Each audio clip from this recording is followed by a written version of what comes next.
Tes, tes, tes, tes,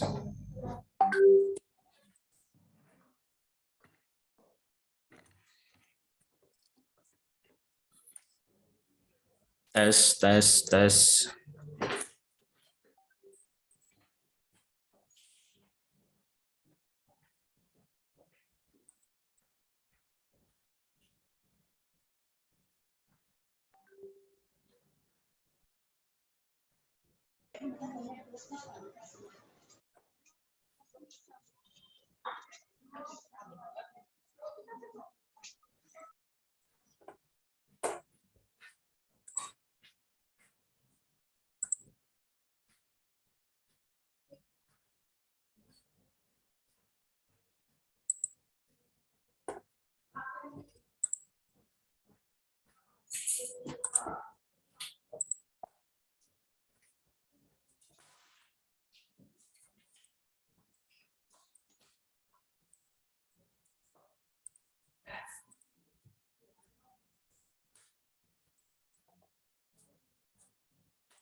Bet, bet.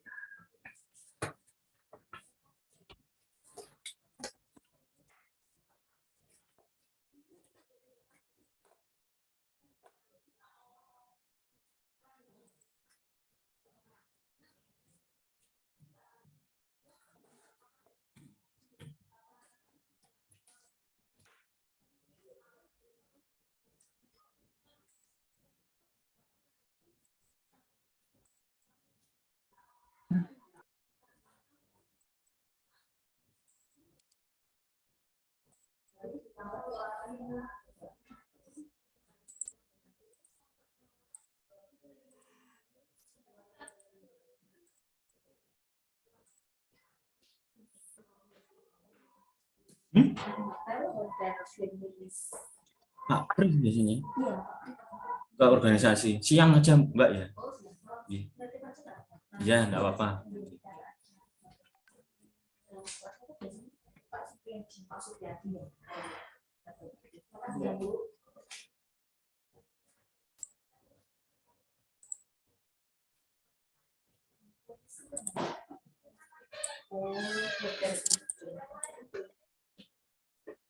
Soalnya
Tes, bisa didengar suara saya, Bapak Ibu?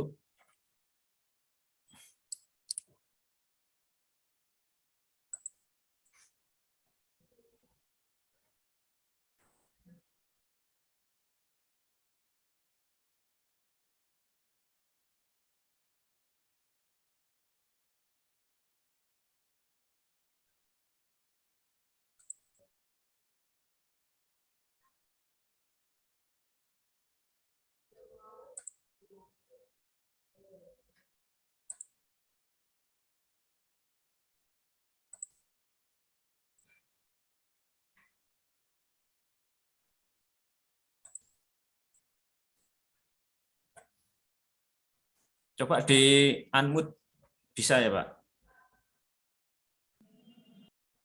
Bisa ya semuanya? Ya.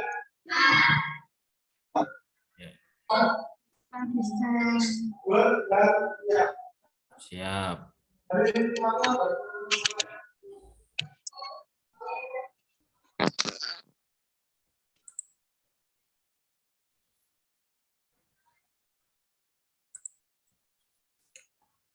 Baik, sambil menunggu peserta lainnya untuk join, ini sudah ada 20 peserta.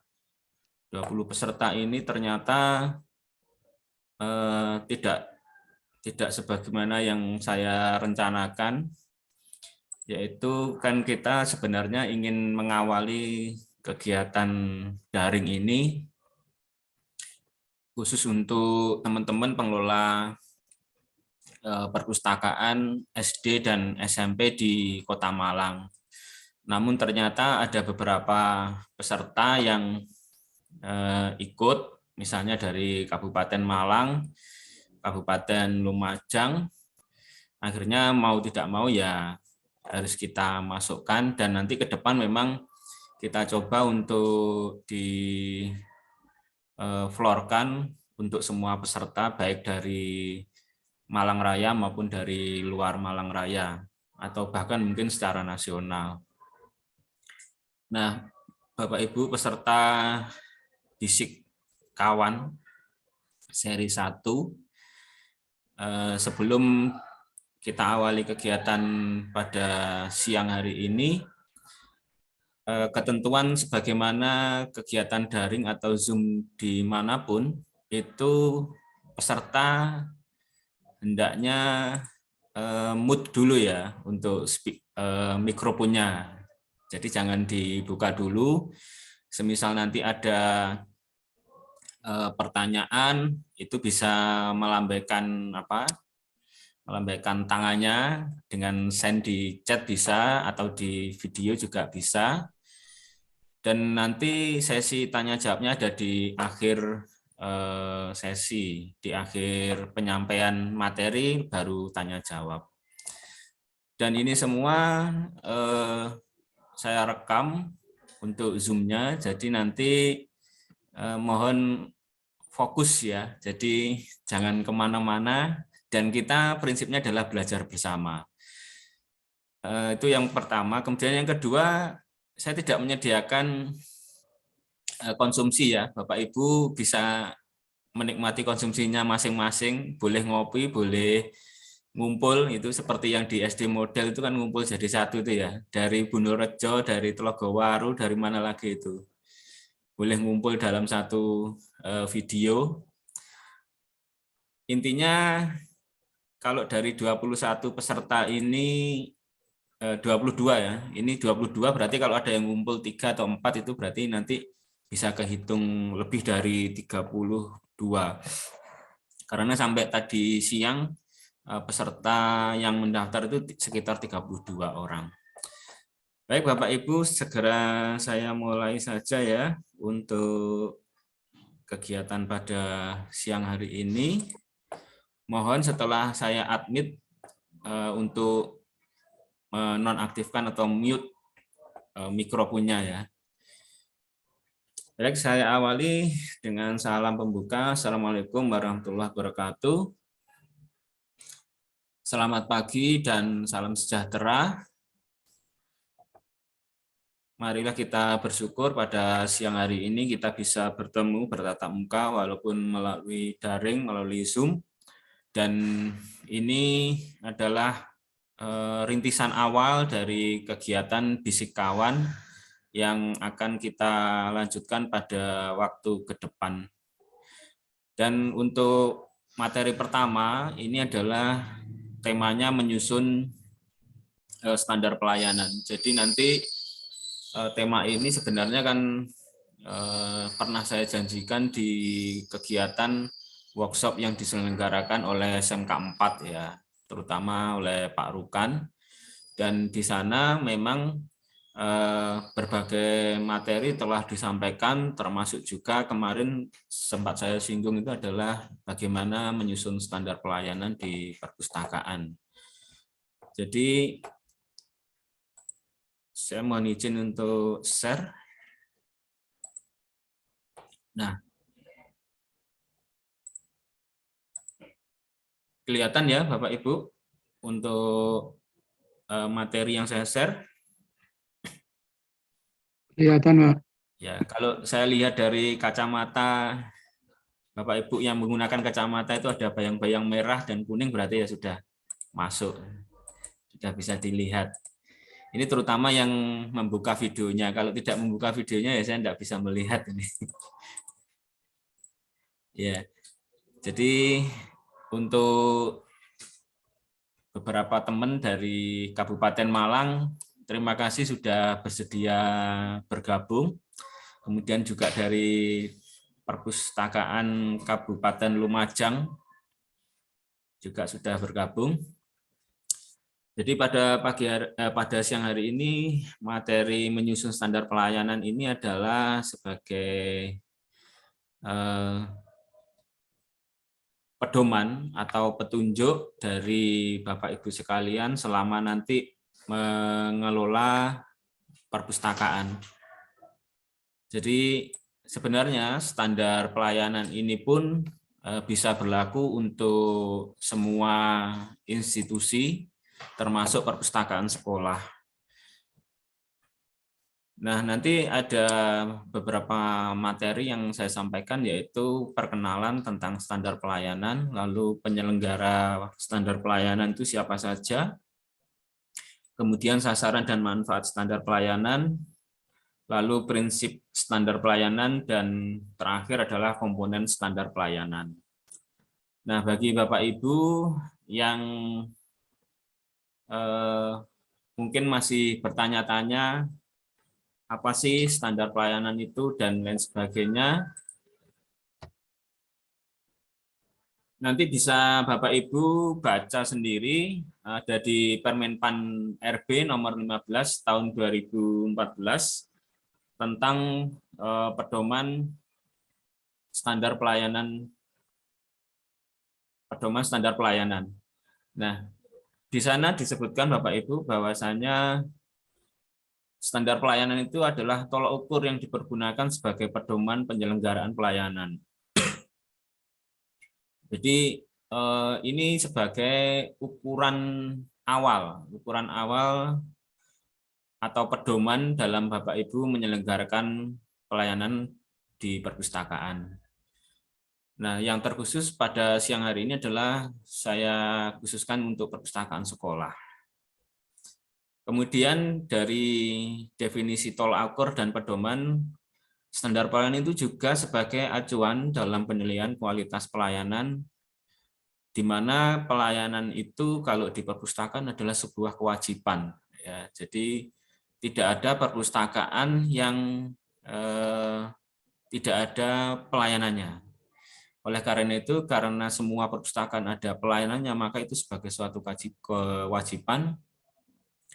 Dan standar pelayanan ini sebagai janji penyelenggara kepada pemustaka, dalam hal ini masyarakat.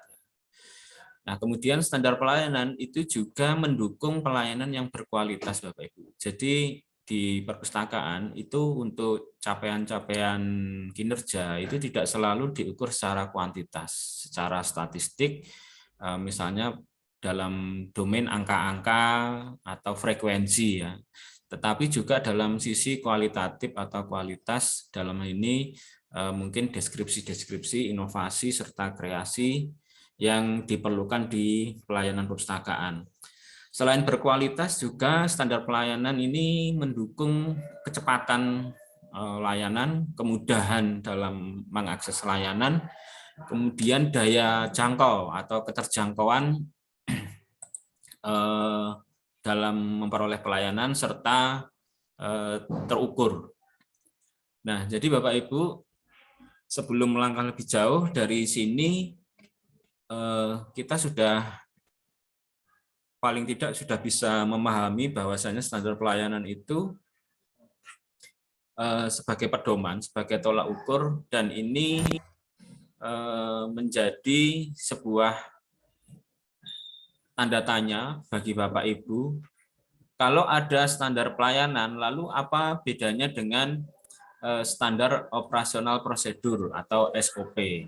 Ya, kalau standar pelayanan biasanya disingkat dengan SP, tapi kalau standar operasional prosedur biasanya disingkat SOP. Nah, perbedaannya Bapak Ibu, kalau SP ini lebih pada pedoman internal. Ya. Maaf, kebalik ya. Kalau SP ini pedoman untuk pemustaka. Jadi pemustaka wajib tahu, pemustaka harus tahu standar pelayanannya di perpustakaan. Berbeda dengan SOP, kalau SOP itu standar untuk kinerjanya Bapak Ibu selama melayani. Nah, komponennya juga berbeda. Misalkan saya beri contoh, kalau untuk standar pelayanan itu adalah kita ada waktu atau jangka waktu, komponen jangka waktu. Ya, dari komponen jangka waktu itu disebutkan jam layanannya mulai jam 8 pagi sampai jam 2 siang. Nah, SOP-nya adalah membuka pintu, kemudian memberikan rambu buka, itu tepat jam 8, lalu menutup pintu perpustakaan, lalu membalikkan tanda close atau tutup itu juga tepat jam 2. Itu prosedurnya seperti itu. Nah, perkara nanti tulisannya buka tutup itu ada ukurannya, warnanya putih, tulisannya merah dan sebagainya itu bisa dicantumkan dalam SOP.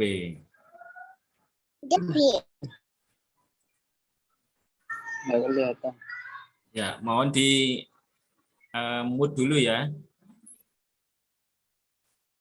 Nah, Bapak Ibu, selanjutnya apakah perpu sekolah membutuhkan standar pelayanan atau membutuhkan SP? Nah, disebutkan di dalam Permenpan RB tadi bahwasanya penyelenggara pelayanan publik yang selanjutnya disebut sebagai penyelenggara itu terdiri dari institusi penyelenggara negara. Jadi seluruh institusi milik negara, milik pemerintah itu wajib hukumnya menyelenggarakan pelayanan publik dan itu wajib ada standar pelayanan. Kemudian ada korporasi. Korporasi ini adalah perusahaan atau domain usaha atau swasta.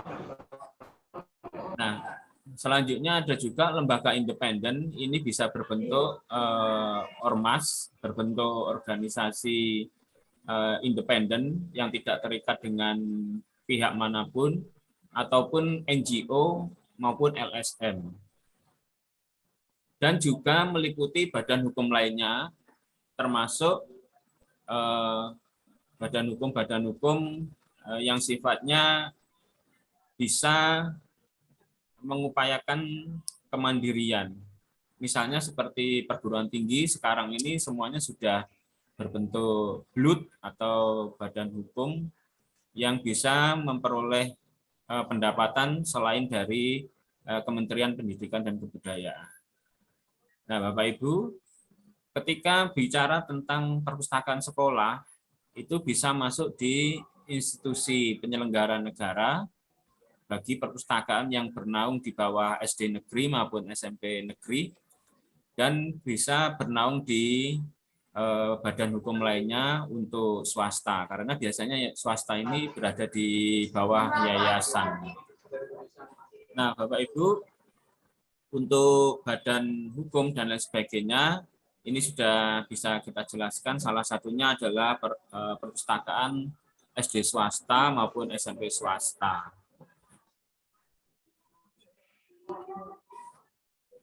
Nah, siapa sasaran dari disusunnya standar pelayanan, yaitu diberikan kepada penerima manfaat. Penerima manfaat ini bisa jadi adalah sebutannya konsumen. Ya. Konsumen ini biasanya untuk sifatnya korporasi atau usaha atau perusahaan yang menggunakan produk atau jasa korporasi tersebut. Nah, di perpustakaan istilah pengguna, pelanggan, kemudian dulu ada pemakai dan pengunjung, itu sudah dirangkum jadi satu sesuai Undang-Undang Perpustakaan Nomor 43 Tahun 2007, namanya pemustaka. Nah, ada juga penerima manfaat itu disebut juga dengan pelanggan atau pengunjung, atau juga perseorangan, atau kelompok, atau badan hukum. Ya, jadi khusus untuk perpustakaan sekolah, kita bicara standar pelayanan, tentu penerima manfaatnya adalah pemustaka. Nah, siapa pemustaka di perpustakaan sekolah? Pemustaka di perpustakaan sekolah itu mulai dari anak didik, kemudian pendidik, tenaga kependidikan, dan bisa jadi ditambah dengan orang tua anak didik atau orang tua wali. Nah, itu penerima manfaat dari standar pelayanan. Mengapa standar pelayanan ini disampaikan dan wajib diketahui oleh pemustaka? Karena memang dari sanalah nanti standar pelayanan itu akan disusun bersama-sama. Ya. Jadi revolusi industri mulai dari 2.0 sampai sekarang 5.0 itu selalu ada kaitannya dengan apa yang disebut kerjasama. Tidak ada organisasi, institusi, bahkan perseorangan itu yang mampu hidup sendiri. Jadi semuanya saling membutuhkan, saling melengkapi, saling bekerja sama. Nah, oleh karena itu dibentuklah standar pelayanan ini supaya bisa melibatkan pemustaka. Ya.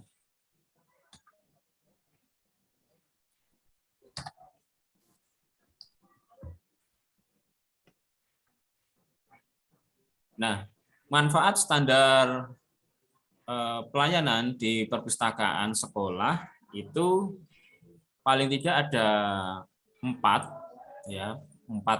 yang utama, yaitu sebagai jaminan layanan. Ya, jelas karena dengan adanya standar pelayanan ini, tentu Bapak Ibu harus melaksanakan pekerjaan atau pelayanan sebagaimana dokumen standar pelayanan. Ya.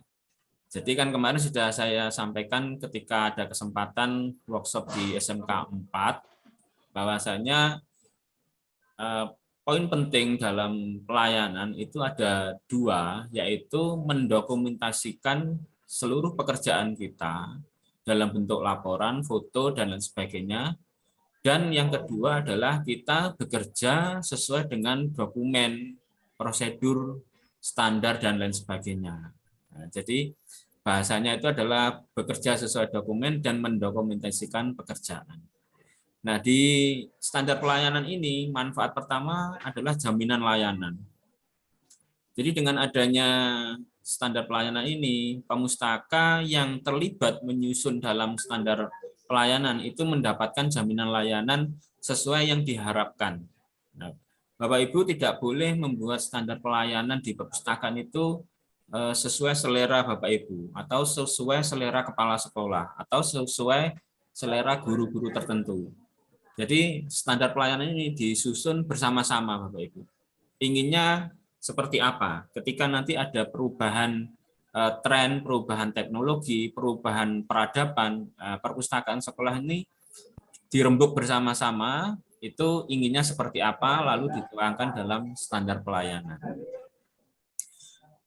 Selanjutnya, manfaat standar pelayanan di perpustakaan sekolah itu adalah sebagai materi promosi, Bapak Ibu.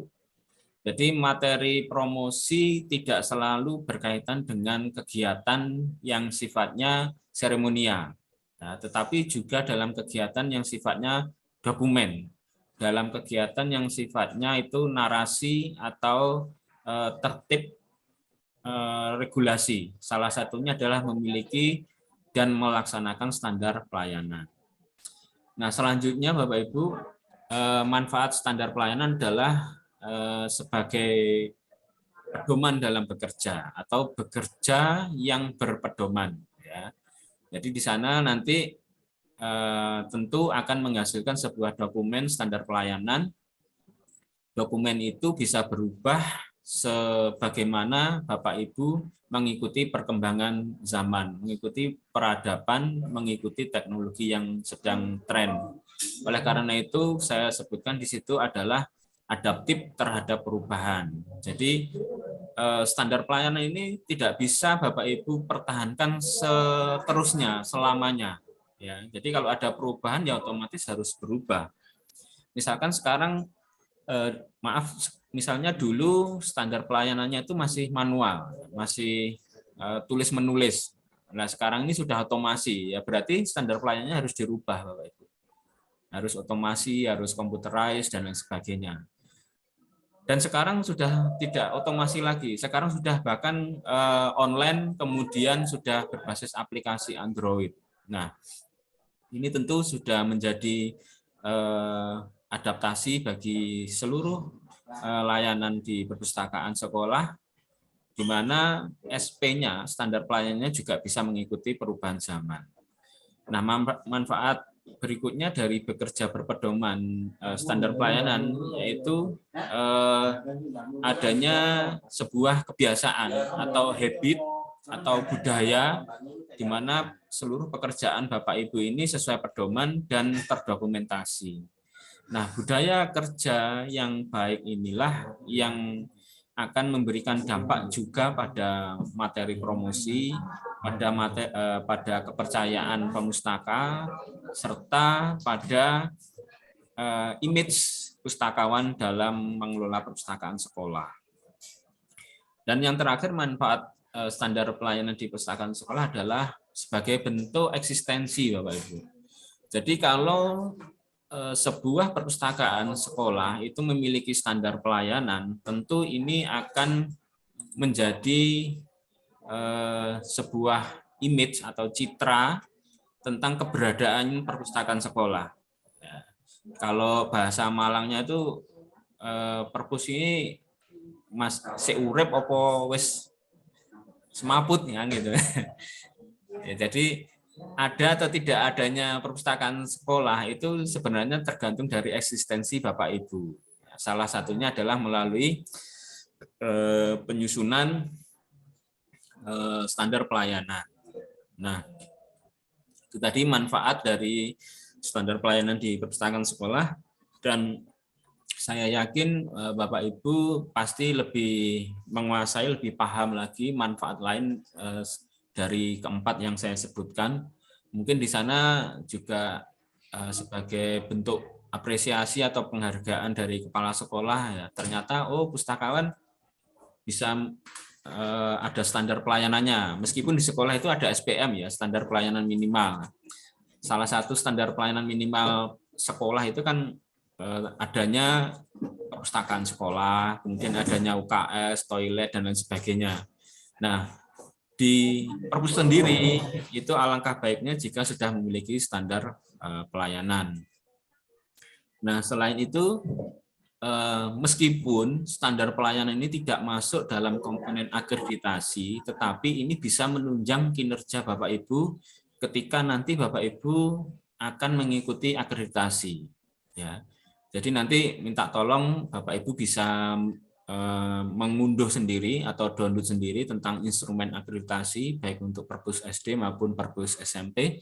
Silakan nanti dicermati, di sana memang tidak disebutkan komponen atau kriteria dalam akreditasi itu, salah satunya adalah standar pelayanan. Jadi di akreditasi memang tidak ditanyakan, tetapi standar pelayanan ini sendiri nanti bisa untuk mendukung kinerja Bapak Ibu dalam mengikuti akreditasi. Nah, prinsip standar pelayanan itu adalah sederhana. Ini yang pertama, ya. Jadi ketika Bapak Ibu nanti menyusun standar pelayanan itu sebaiknya mengacu pada prinsip ini, yaitu pertama sederhana dulu, ya mudah dimengerti. Jangan membuat bahasa-bahasa di luar komponen ketentuan penyusunan standar pelayanan atau membuat kalimat-kalimat yang sulit dimengerti, sulit dipahami, ya. Nah, selain bahasa-bahasa itu mudah dimengerti, mudah diikuti, mudah dilaksanakan, yang paling terpenting adalah mudah diukur, Bapak Ibu. Karena ketika Bapak Ibu sudah bekerja, kemudian tidak terukur, itu ketika laporan akan mempersulit diri sendiri. Nah, sebenarnya di standar pelayanan ini, poin utamanya itu adalah layanan yang dibuatkan, disusunkan standar pelayanan itu adalah layanan yang bisa dilaksanakan dan bisa diukur. Ya. Jadi kalau ada layanan yang masih di angan-angan atau di mimpi atau direncanakan, itu jangan dibuatkan standar pelayanan, Bapak Ibu, ya. Jadi ini benar-benar pelayanan yang ingin Bapak Ibu laksanakan dan itu ternyata bisa terlaksana, lalu juga bisa diukur. Nah, itu ada baiknya Bapak Ibu membuatkan standar pelayanannya. Kemudian prinsip berikutnya adalah partisipatif, ya. Karena standar pelayanan ini untuk penerima manfaat, dalam hal ini pemustaka, maka keterlibatan atau partisipasi atau peran serta pemustaka dalam menyusun standar pelayanan itu bisa Bapak Ibu libatkan dalam kesepakatan. Ya, jadi sekarang ini lagi musimnya semuanya serba online mungkin gitu ya, atau promosi melalui media sosial. Nah, itu ada baiknya Bapak Ibu bisa mengundang anak didik, guru, kemudian orang tua. Itu sebaiknya saya menggunakan apa untuk medsosnya, apakah Instagram, apakah Facebook, apakah blog, atau apakah YouTube dan sebagainya. Nah, dari partisipasi itu timbullah kesepakatan-kesepakatan yang bisa Bapak Ibu gunakan sebagai materi dalam standar pelayanan. Lalu akuntabel, Bapak Ibu. Nah, prinsip berikutnya akuntabel itu dapat dilaksanakan dan dipertanggungjawabkan. Jadi seluruh akuntabilitas atau seluruh pertanggungjawaban itu muaranya ada di perencanaan kegiatan yang akan Bapak Ibu kerjakan. Nah, dari rencana ini Bapak Ibu ada schedule-nya, mau dikerjakan waktunya kapan, oleh siapa, anggarannya berapa, dan sebagainya. Nanti berakhir di laporan, dan laporan inilah yang nanti menjadi pertanggungjawaban Bapak Ibu sebagai bentuk akuntabilitas atau transparansi dalam mengerjakan kegiatan pelayanan di perpustakaan. Prinsip berikutnya adalah berkelanjutan. Jadi kalau di standar pelayanan itu ada perubahan, Bapak Ibu langsung adaptasi, langsung adaptif, maka berkelanjutan ini adalah poin utamanya selalu melakukan perbaikan. Tidak ada sebuah konsep tiba-tiba langsung matang, langsung bagus, ya. Selalu melewati halangan, rintangan, dan sebagainya. Oleh karena itu harus ada perbaikan, dan perbaikan ini biasanya juga akan memunculkan inovasi atau kreasi. Nah, prinsip berikutnya adalah transparansi. Transparansi ini standar pelayanan itu harus bisa diakses oleh pemustaka, harus bisa diakses oleh penerima manfaat. baik dicantumkan atau dipublikasikan di web maupun di medsos itu sebagai sarana untuk publikasi. Nah, yang terakhir prinsip standar pelayanan adalah keadilan, yaitu menjangkau seluruh penerima manfaat siapapun dari manapun kapanpun dan dengan berbagai latar belakang profesi pendidikan dan agama. Jadi keadilan ini memang prinsip yang paling utama sebenarnya dalam standar pelayanan, karena di sana nanti juga ada mungkin Bapak Ibu juga melayani disabilitas. Nah, itu keadilan juga diberikan kepada mereka pemustaka yang disabilitas. Lalu komponen standar pelayanan ini sudah pada inti, materi inti. Jadi sebenarnya di komponen standar pelayanan itu ada dua Bapak Ibu, yaitu komponen proses penyampaian pelayanan atau delivery.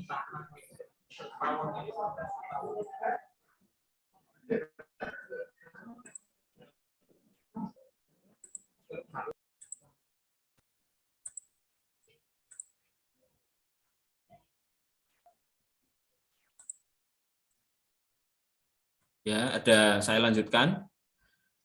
Ada yang proses penyampaian pelayanan, ini yang wajib dipublikasikan Bapak Ibu. Dan ini pemustaka harus tahu, ya. Yang pertama adalah persyaratan. Ya, jadi nanti kalau Bapak Ibu ingin lebih tahu mendalami tentang standar pelayanan, bisa membaca di Undang-Undang Nomor 25 Tahun 2009 tentang pelayanan publik dan Permenpan RB yang saya sampaikan di awal materi tadi, yaitu nomor 25 tahun 2014. Nah, salah satu komponen yang wajib disampaikan kepada pemustaka itu adalah persyaratan. Ya. Kebutuhan apa saja yang diperlukan untuk penyelesaian sebuah proses pelayanan. Nah, misalkan ini Bapak Ibu, misalkan ketika Bapak Ibu melakukan pendataan anggota perpustakaan, tentu Bapak Ibu akan melakukan proses input data anggota perpustakaan. Nah, persyaratannya apa? Persyaratannya biasanya bisa mengambil data dari Dapodik, atau Bapak Ibu bisa mengambil data dari catatan per kelas, atau Bapak Ibu juga bisa mengambil dari ketikan-ketikan Excel yang disusun berdasarkan data siswa atau data anak didik per kelas. Nah, itu salah satu syaratnya. Ya.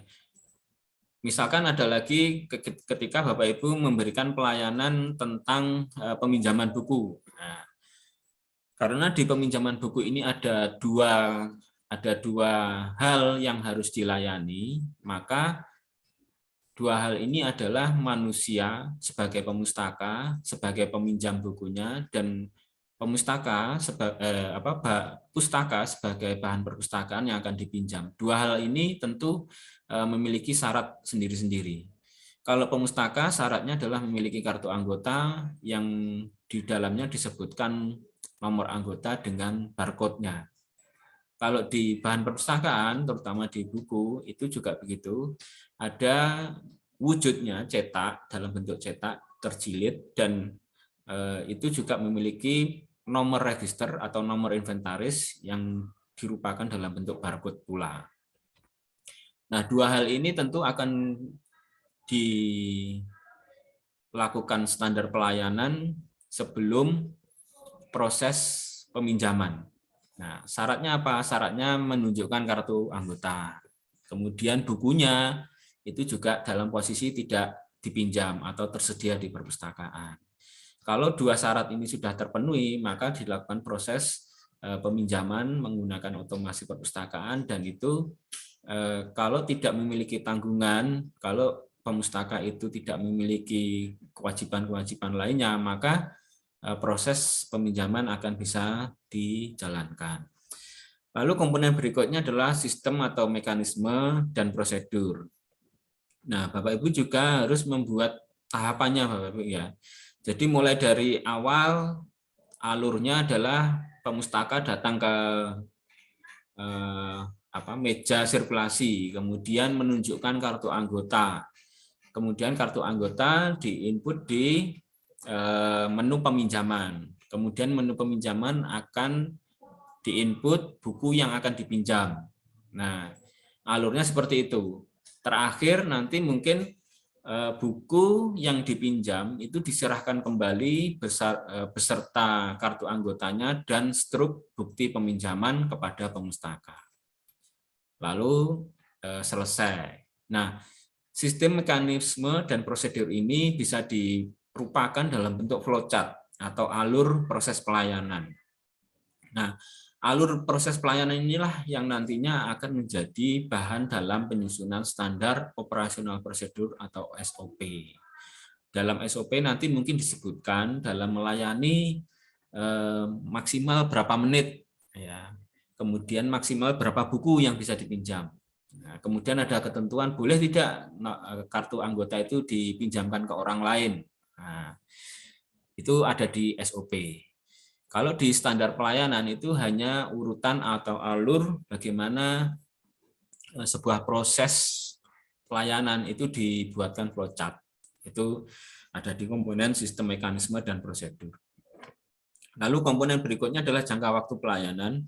Jangka waktu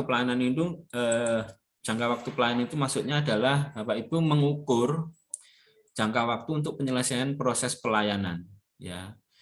Misalkan tadi membuat kartu anggota atau misalkan tadi meminjam buku, itu Bapak Ibu ukur memerlukan berapa menit, ya. Dari rangkaian itulah nanti Bapak Ibu akan ketemu.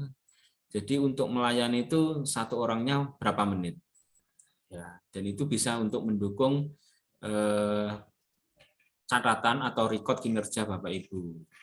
Kalau di pemerintah Kota Malang, terutama di ASN, itu biasanya ada e-kinerja. Nah, dari e-kinerja itu, bukti fisiknya itu adalah kita bisa mengukur masing-masing titik layanan itu dibutuhkan berapa menit, berapa jam, dan lain sebagainya. Nah, lalu ada komponen biaya atau tarif. Karena di perpustakaan itu sifatnya non-profit, maka di komponen ini biasanya Bapak Ibu boleh untuk mengosongi dengan catatan biaya atau tarif ini kalau ada semisal denda, maka Bapak Ibu tetap bisa mencantumkan di sana dengan ukuran-ukuran tertentu. Misalkan denda satu buku Rp100, ya, itu dikenakan selama berapa keterlambatan selama berapa hari. Itu harus disebutkan. Kemudian kalau tidak mampu, nah itu nanti di sana disebutkan kesepakatannya. Tidak mampu membayar berarti harus bagaimana. Itu di sana ada akan muncul komponen biaya, kemudian kesepakatan dan publikasi. Ya, jadi harus dipublikasikan.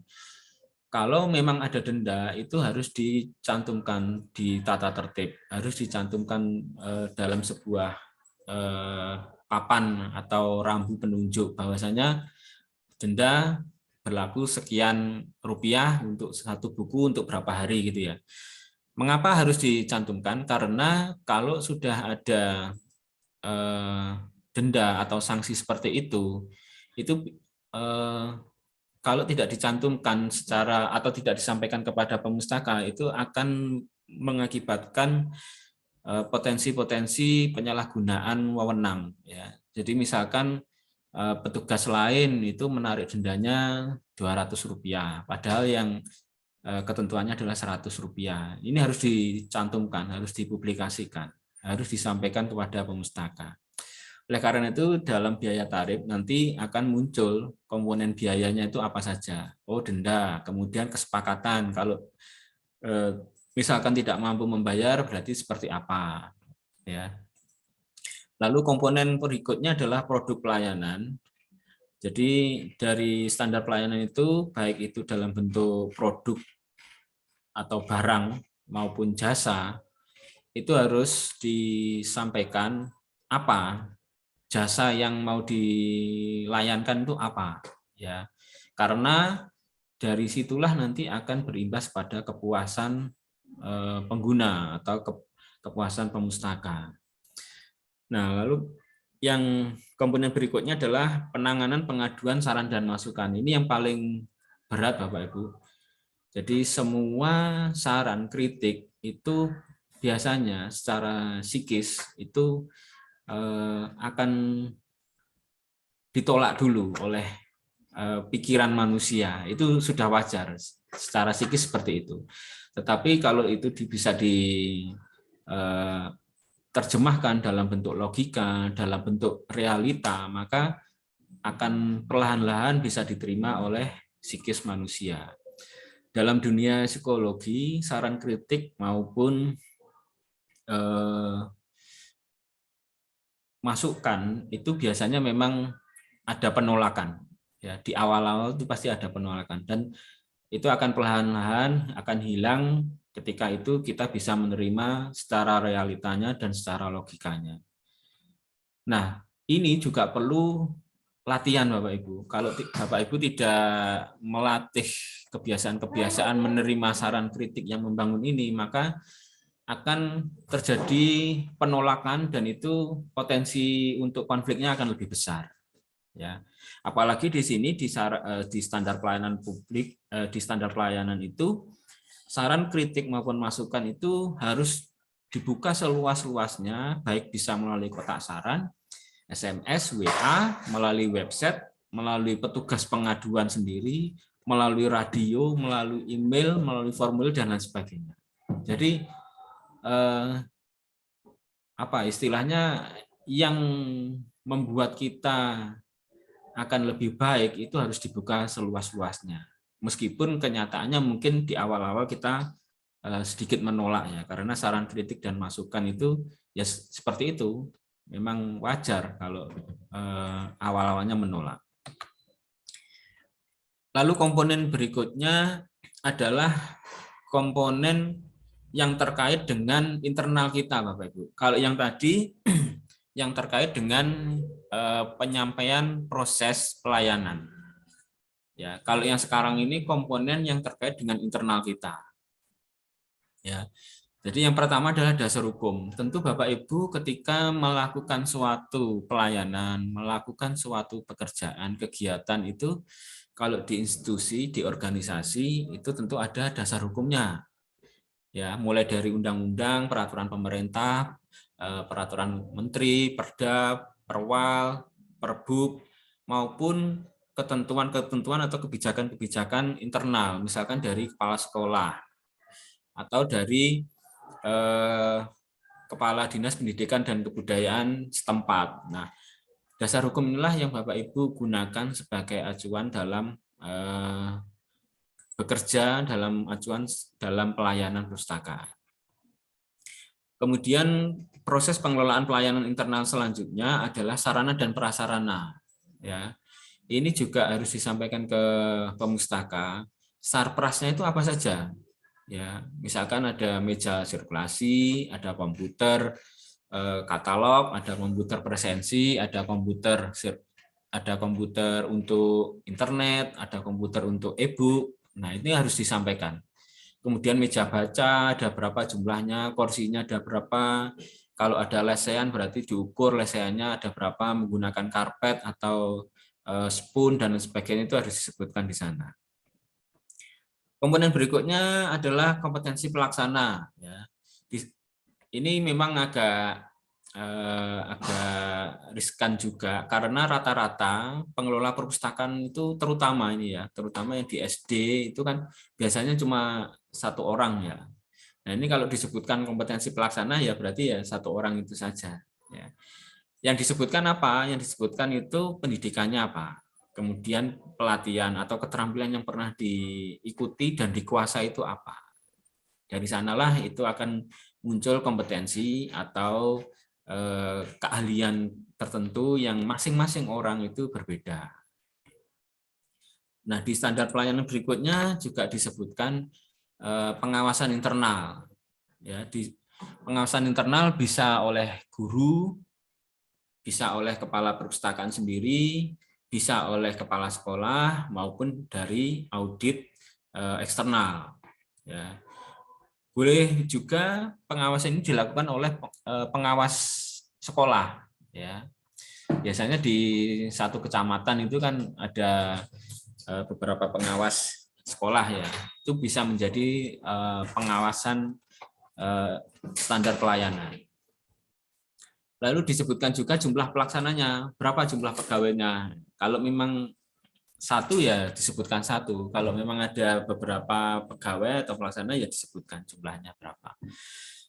Kemudian ada jaminan pelayanan. Ya, jaminan pelayanannya harus senyum, ya, harus sapa, salam, santun, lalu ada tata tertibnya, ada rambu petunjuknya. Ya, jadi ketika tamu atau orang luar mau masuk ke perpustakaan sekolah, itu seyogianya, sebaiknya dari awal itu sudah tahu ada arah mana ya ke perpustakaan itu petunjuknya kemana, ada rambunya. Itu mulai dari depan sebenarnya harus ada papan petunjuknya. Kemudian ada jaminan tanpa pungli. Nah, oleh karena itu, denda kalau ada atau diterapkan itu berarti harus disampaikan ke pemustaka, baik dalam bentuk tata tertib, dalam bentuk papan, petunjuk, atau dan sebagainya, sehingga masing-masing itu bisa mengetahui dan tidak terjadi penyalahgunaan sanksi atau denda. Ya. Kemudian jaminan bebas KKN, ya.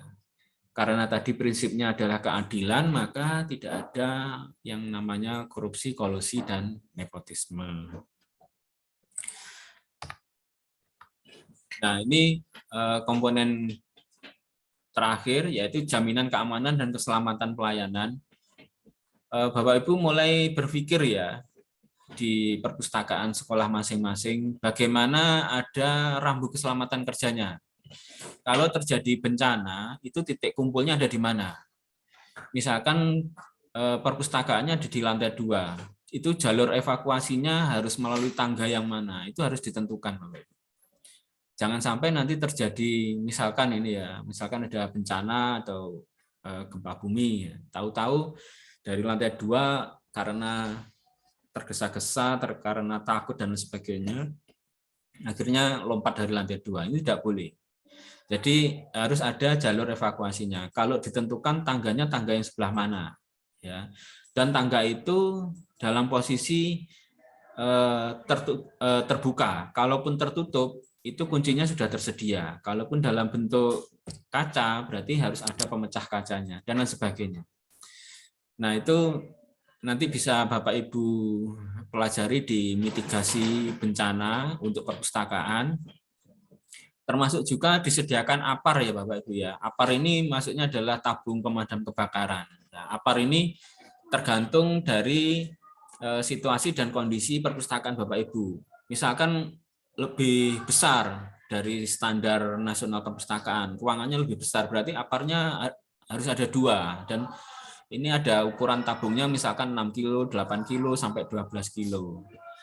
Nah, itu harus dikonsultasikan dengan pihak pemadam kebakaran, karena bagaimanapun juga mereka yang nanti menerak ulang, mengisi ulang, dan menjadwalkan kadaluarsanya. Jadi tabung pemadam kebakaran itu ada kadaluarsanya ya Bapak Ibu ya. Jangan lantas dipasang, diisi oleh pemadam kebakaran lalu dibiarkan bertahun-tahun gitu ya. Nanti sewaktu-waktu terjadi kebakaran ternyata sudah tidak bisa.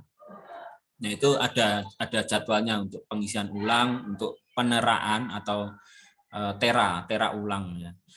Kemudian tersedia P3K ya Bapak Ibu ya. Barangkali ada kecelakaan kecil di perpustakaan itu sudah disiapkan ya. Obat-obatan yang sifatnya pertolongan pertama.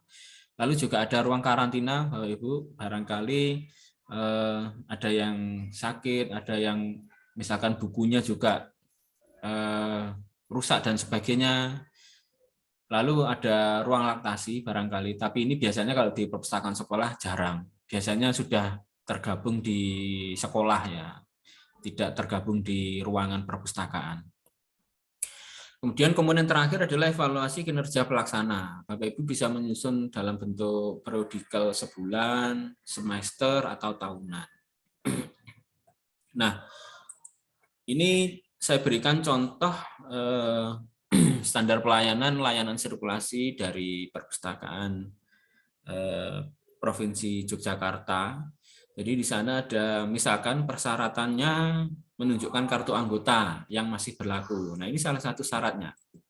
Kemudian syarat berikutnya, kalau mau pinjam buku, pemustaka harus datang sendiri, tidak boleh diwakilkan. Ya.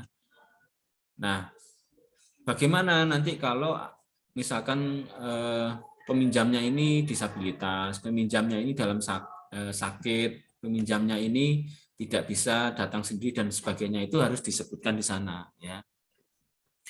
Kemudian sistem, mekanisme, dan prosedur. Nah, disebutkan ini Bapak Ibu, alurnya.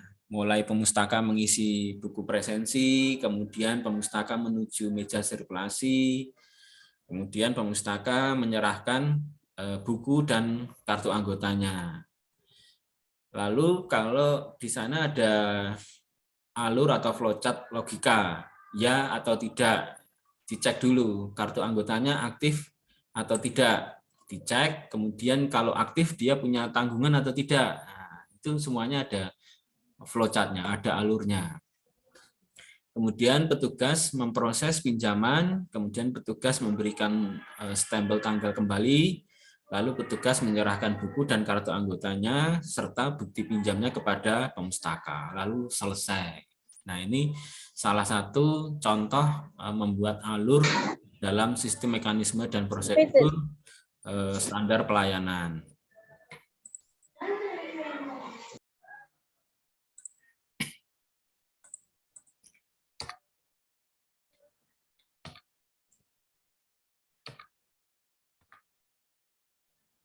Nah, yang terakhir adalah jangka waktu penyelesaian, Bapak Ibu. Jadi peminjaman ini melalui meja petugas berapa menit, itu harus dihitung. Ketika dia pinjam sendiri atau peminjaman mandiri, itu berapa menit. Misalkan dia pesan atau online, itu berapa menit, itu harus dihitung. Ya. Tarifnya kalau tidak dipungut biaya atau gratis juga disebutkan. Kemudian kalau ada denda keterlambatan disebutkan. Ini di DIY Jogja malah disebutkan dasar aturan penetapan dendanya. Ya, ada Perda DIY nomor 12 tahun 2011 dan sebagainya. Nah, monggo nanti di sana disebutkan, misalkan cukup dari kebijakan atau surat keputusan kepala sekolah itu boleh. Ya, dendanya berapa tarifnya. Kemudian produk layanan adalah layanan sirkulasi, ya, karena yang dibuatkan standar pelayanan ini adalah tentang peminjaman, pengembalian, perpanjangan, dan pemesanan secara online. Lalu penanganan pengaduan disebutkan, ya, kotak saran dan masukan bisa dikirim ke WA mana, bisa melalui telepon mana, bisa melalui website, email, Facebook, Instagram, Twitter, dan sebagainya. Di situ juga disebutkan penanggung jawabnya untuk tindak lanjut pengaduan siapa. Misalkan di situ disebutkan Kepala Seksi Layanan Perpustakaan, kemudian Kepala Seksi Layanan Perpustakaan Ekstensi, Kasubag TU, dan sebagainya. Disebutkan siapa personnya yang bisa menangani tindak lanjut pengaduan tersebut. Lalu komponen manufaktur yang sudah disampaikan tadi ada dasar hukumnya, mulai dari Undang-Undang Nomor 43, ini dasar hukum tertinggi, kemudian di bawahnya sampai mungkin kalau di sekolah surat keputusan atau peraturan kepala sekolah. Saya tidak paham. Yang jelas kepala sekolah bisa membuat ketentuan yang berdasarkan aturan di atasnya. Kemudian juga disebutkan sarana prasarananya apa saja. Ada hardware, ada software, kemudian ada ATK, kemudian ada apa ini, stempel, ada media sosialisasi, ada ruangan, kemudian ada handphone dan sebagainya. Lalu komponen kompetensi pelaksana disebutkan, misalkan kepala perpustakaannya harus S1 pendidikan atau yang mengikuti diklat calon kepala perpustakaan atau S1 ilmu perpustakaan. Pustakawannya misalkan D3 perpustakaan, nah, itu disebutkan. Lalu kompetensi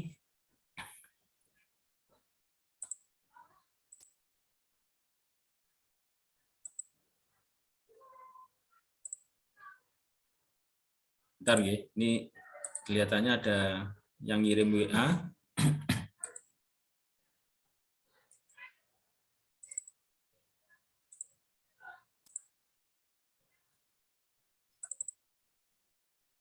Oh ini Pak Rukan ini ya. Saya pikir WA penting tadi. Ya Bapak Ibu, saya lanjutkan.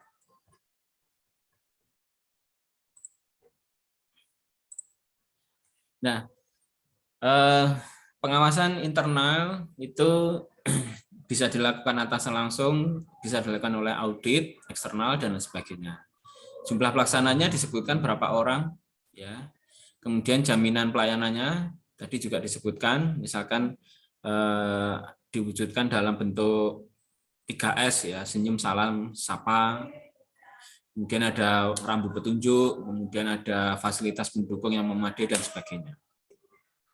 Jaminan keamanan ada rambu-rambu, ada titik kumpul, ada jalur evakuasi, P3K, alat pemadam kebakaran, dan seterusnya.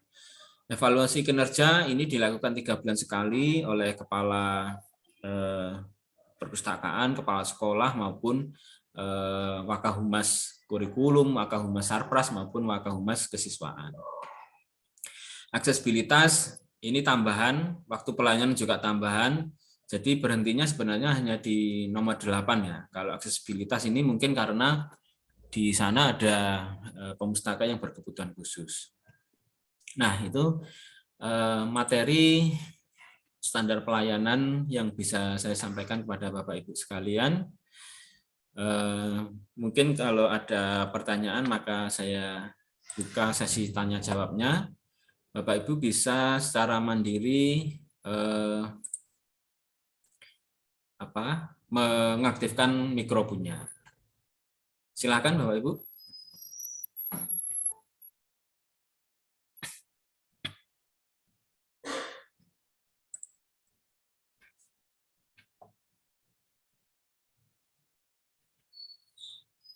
Atau melalui chat pertanyaannya juga bisa.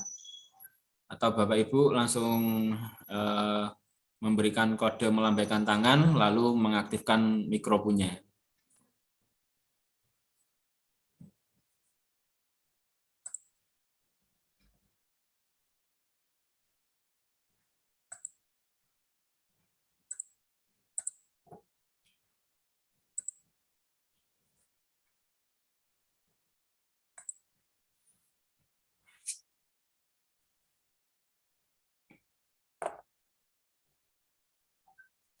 Ya, pertanyaan dari Pak Rukan, berarti perpustakaan sekolah harus menyesuaikan untuk standar layanannya. Ya, karena standar pelayanan ini kan sebenarnya kalau di sekolah ada SPM ya, standar pelayanan minimal. Kemudian ada standar pelayanan untuk perpus sendiri. Nah, untuk perpus sendiri itu harus didiskusikan dengan pemustaka, dengan anak didik, dengan guru, dengan kepala sekolah, serta kalau memungkinkan dengan orang tua.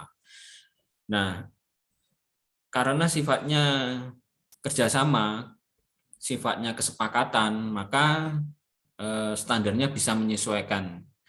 Tentu ini tidak sama antara standar pelayanan perpustakaan A dengan standar pelayanan perpustakaan B.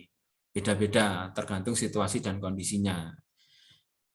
Dan di sana pun kalau ada yang menerapkan denda, disebutkan dendanya berapa. Misalkan kalau ada sekolah yang tidak menerapkan denda atau gratis, maka disebutkan misalkan sanksinya apa. Ada membantu merapikan buku atau atau ikut memberikan layanan dan sebagainya. Itu disesuaikan dengan situasi dan kondisi di perpustakaan sekolah masing-masing.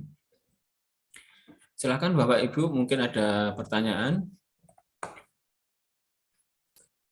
Ini Zoom-nya saya setting 2 jam, jadi jam 10 sampai jam 12, ini masih jam setengah 12. Kemudian materi saya sampaikan di grup, sekaligus presensinya ya.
Silakan Bu Yuliati, mungkin ada yang ingin ditanyakan? Ya Pak, terkait ini untuk denda buku Bapak, nah itu ada minimal dan maksimumnya kah untuk denda buku ketika anak-anak telat untuk mengembalikan atau buku hilang seperti itu, apakah boleh dikenakan denda atau bagaimana seperti itu? Terima kasih. Terima kasih Bu Yuliati dari SMP BSS ya. Ya. Jadi kalau untuk denda, karena ini sudah disusun dalam standar pelayanan, itu jangan lupa disepakati bersama antara anak didik, orang tua, guru, dan kepala sekolah. Sebaiknya seperti apa? Apakah ada batas minimal, batas bawah mungkin ya, batas atas dan sebagainya. Itu harus disepakati bersama. Misalkan kalau tidak mampu, itu harus diganti dengan membantu merapikan buku atau membantu pekerjaannya pengelola perpustakaan. Nah, itu harus disepakati bersama. Jangan sampai Bapak Ibu membuat aturan denda yang dituangkan dalam standar pelayanan itu sebagaimana selera Bapak Ibu sendiri. Jangan sampai. Jadi adanya standar pelayanan ini akhirnya kepala sekolah kan tahu, akhirnya kepala sekolah paham, oh mungkin kepala sekolahnya tidak ingin dilakukan denda, diganti dengan kegiatan-kegiatan yang sifatnya sosial, kegiatan yang sifatnya membantu perpustakaan. Nah itu bisa jadi seperti itu. Nah mungkin nanti ganti kepala sekolah, itu juga akan berganti lagi. Loh, kalau bukunya rusak, harus ganti yang sama, berarti harus didenda. Nah, itu tergantung situasi. Oleh karena itu, standar pelayanan itu bisa berubah-ubah, asalkan ada kesepakatan dengan pemustaka. Nah, pemustakanya siapa? Anak didik, guru, orang tua, dan kepala sekolah. Ya, jadi itu bisa disepakati bersama. Boleh nggak meniru sanksi denda sekolah lain? Boleh, tapi itu tadi harus ada kesepakatan. Ya, dengan adanya standar pelayanan ini, akhirnya Bapak Ibu masing-masing sekolah itu berbeda-beda sanksinya. Itu ya. Jadi misalkan mau diterapkan Rp100, Rp500, Rp1.000 itu sebagaimana kesepakatan yang dihasilkan. Jangan sampai Bapak Ibu sebagai pengelola perpustakaan, sebagai kepala perpustakaan, kemudian memutuskan sendiri dendanya sebesar ini. Kemudian nanti pembayarannya seperti apa, digunakan untuk apa, itu ditentukan sendiri. Itu tidak boleh. Ya. Jadi harus ada kesepakatan bersama. Nah mungkin itu Bu Yuliati. Ada yang lain? Ya Pak, terima kasih. Iya, sama-sama.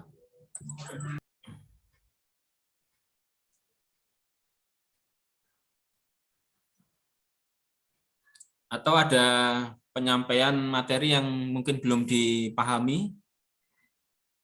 Atau nanti barangkali Bapak Ibu berharap ada template-nya, tinggal ngisi-ngisi. Karena sebenarnya standar pelayanan ini kan tidak selalu terkait dengan ISO, tidak selalu terkait dengan akreditasi, tetapi dengan adanya standar pelayanan ini, baik ISO maupun akreditasi itu Bapak Ibu sudah didukung dengan adanya standar pelayanan itu. Jadi standar pelayanan ini bisa mendukung keduanya, bisa mendukung ISO, bisa mendukung akreditasi. Lebih-lebih juga bisa mendukung kinerja harian Bapak Ibu di perpustakaan sekolah. Ada lagi pertanyaannya?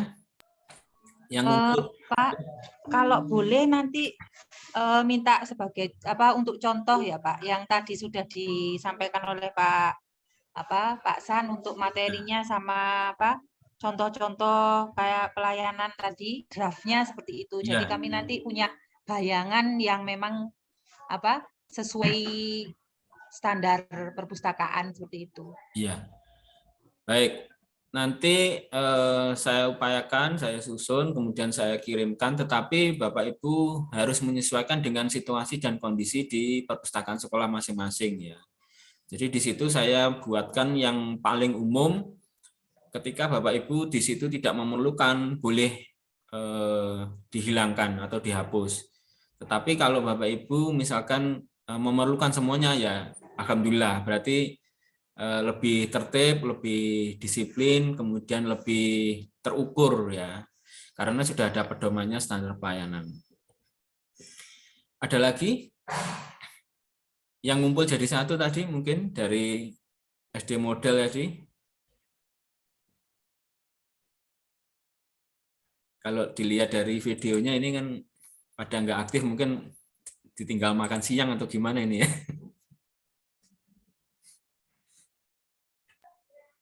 Silakan.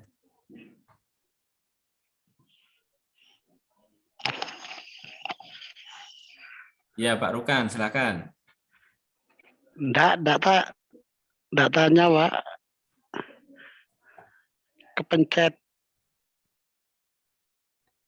Pak Rukan mau ngasih konsumsi, Pak. Oh iya, silakan. Secara daring ya konsumsinya. Konsumsi diambil di depan sama kopinya. Di Soto Markeso.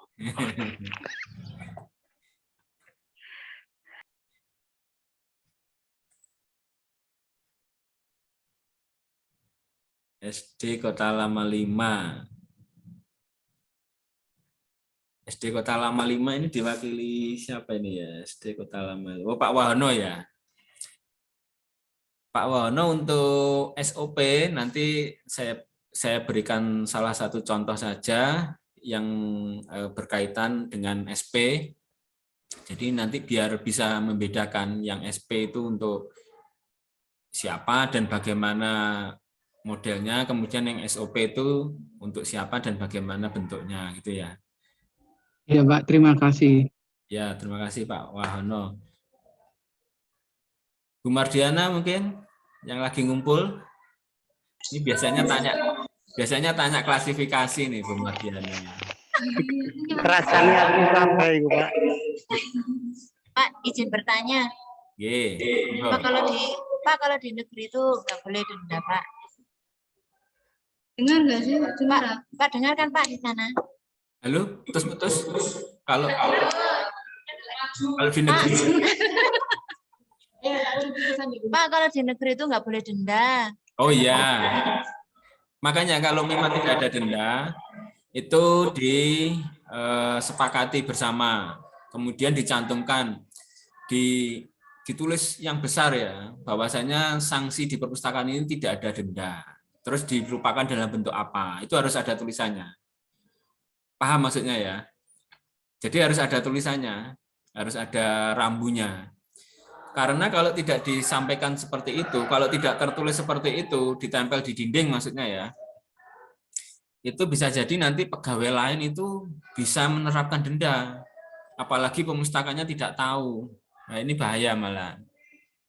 Ya, jadi harus ada tulisannya paling tidak di belakangnya meja sirkulasi.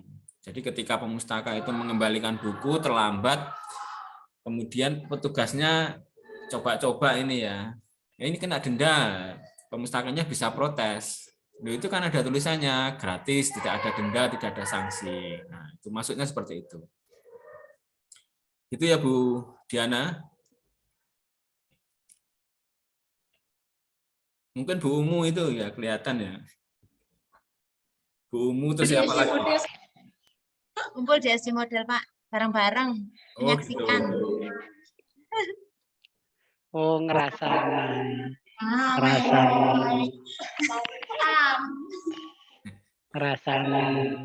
Ya. Model mbah bersama. Terima kasih, Pak. Pak, terima kasih Pak Ihsan nggih. Oke, sama-sama. Bu Laili, Banduran 3.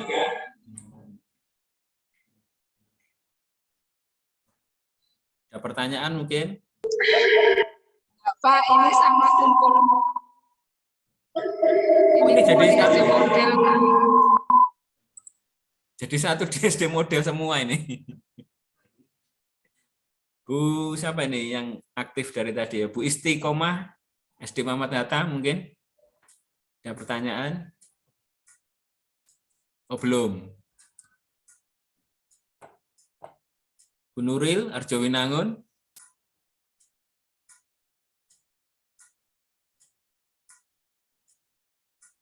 Galaksi ini sinten nggih? Galaksi J7. Pak sinten nggih?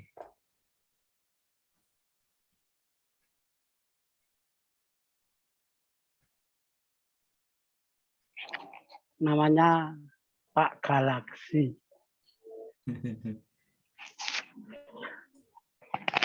Pak izin bertanya lagi boleh? Boleh, Pak, berarti SOP-nya itu anu Pak ya, yang buat kepala sekolah untuk sanksinya itu Pak, standar operasionalnya itu loh, kepala sekolah, kemudian komite sama siapa lagi Pak? Guru-guru, terus waktunya. Terus waktunya itu apa? Awal semester mungkin atau awal semester apa? Ya. Semester kedua. Ya. Terima kasih Pak. Jadi kalau untuk penyusunan standar pelayanan itu kalau di pemerintahan itu biasanya ada FGD ya, ada forum group discussion. Nah, di pemerintahan itu biasanya di awal-awal tahun seperti ini, Januari, Februari, Maret, itu biasanya ada penyusunan standar pelayanan. Kalau di sekolah silahkan, apakah itu mau disusun di awal semester atau di awal tahun, itu juga sah-sah saja, boleh-boleh saja. Terus yang hadir misalkan orang tua diwakili komite itu juga boleh.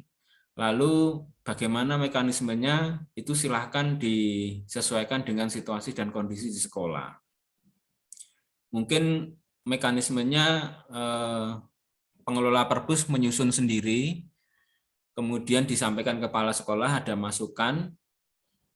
Kalau tidak ada masukan bisa disampaikan ke komite. Nah, waktu rembukan dengan komite ini seperti ini.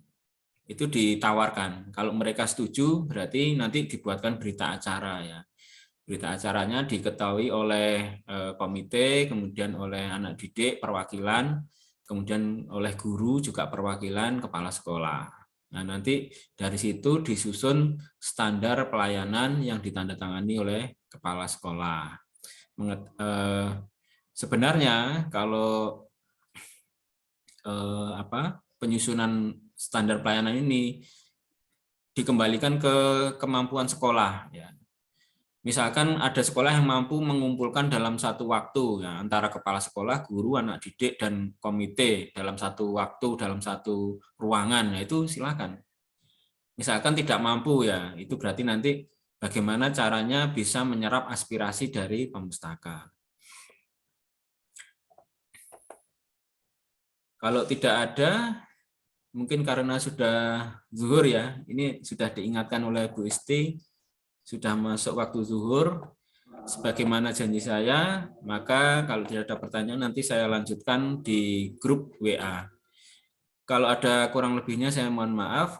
Wabillahi taufiq wal hidayah. Wassalamualaikum warahmatullahi wabarakatuh. Terima kasih. Waalaikumsalam warahmatullahi wabarakatuh.